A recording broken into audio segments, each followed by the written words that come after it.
not from a first-class space program backed by a fourth-rate economy, as we did with the Soviet Union, but by a first-class space program backed by a first-rate economy, to which we owed a great deal of money. I hope it doesn't go that way. I mean,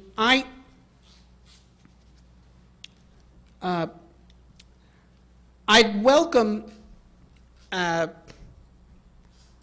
Olympic-style international competition for sending humans to Mars. I think the competitive spirit is healthy and more productive than if we all agreed to merge our space programs into one bureaucratic effort which would go as slow as it wants.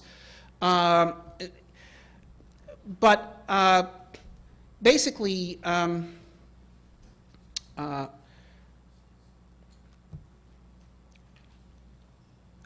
I think that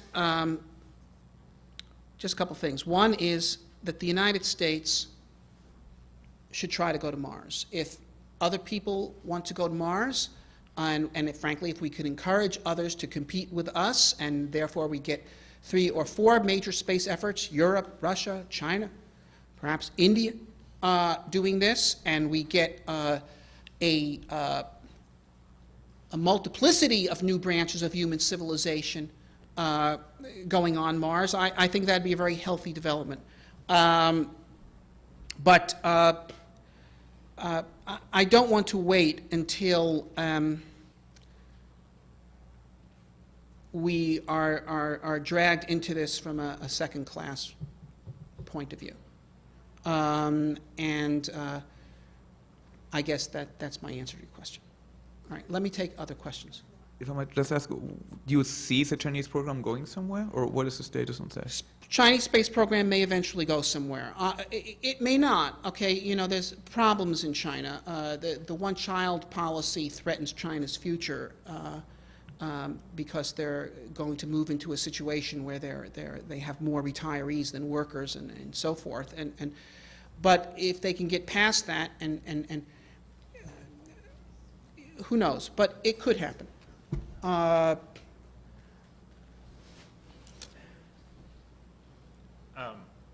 You talked about the issue of having a garage full of technologies and parts.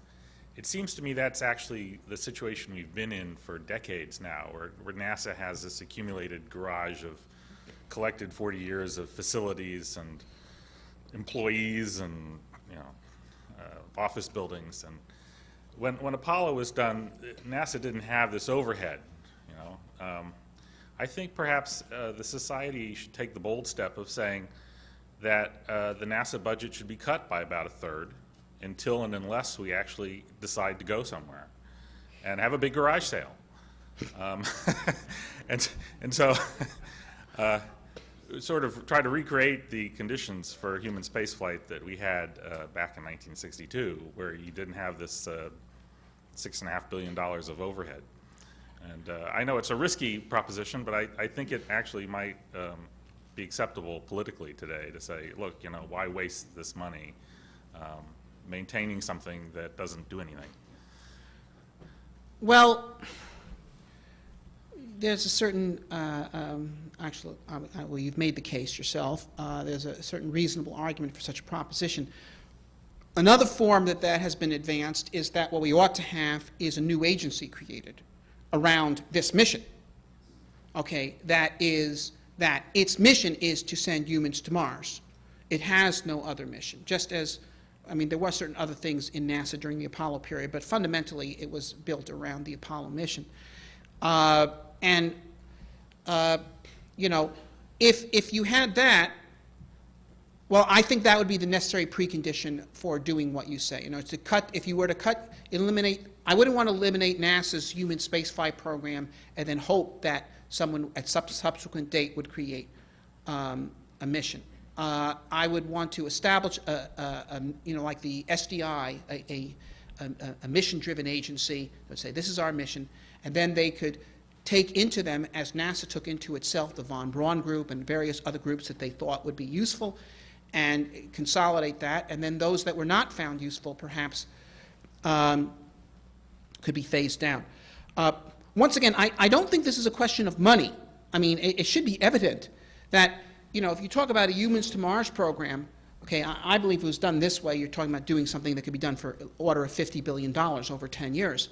And, this government over the past 2 years spent something like $2,000 billion on expenditures that hadn't been on anybody's planning chart before September 2008.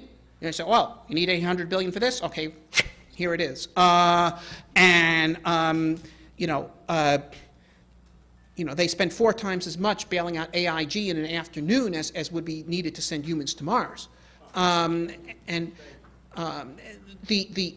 it's not a question of money. So the issue of, to me, the fundamental problem with NASA running a $10 billion a year human spaceflight program and accomplishing nothing over the next 10 years is not that they're wasting $10 billion a year, but that they're wasting the years.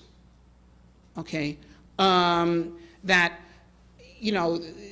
kind of money, the feds throw down the sinkhole every which way all the time, and no one even knows about it. But it's that we just go another decade, and once again, the longer this stretches out, the more distant and unattainable the goal appears to be, the more impossible the goal appears to be. When Apollo was fresh in our minds, during Apollo, NASA had plans to send humans to Mars by 1981, and it seemed completely credible. And it was completely credible. They could have done it. Okay? Now, even going to the moon in 2004, said, well, maybe this is something we can do in 16 years, when it only took 8 the first time. Starting from a nation that had not yet invented the push-button telephone. Okay, so anyway.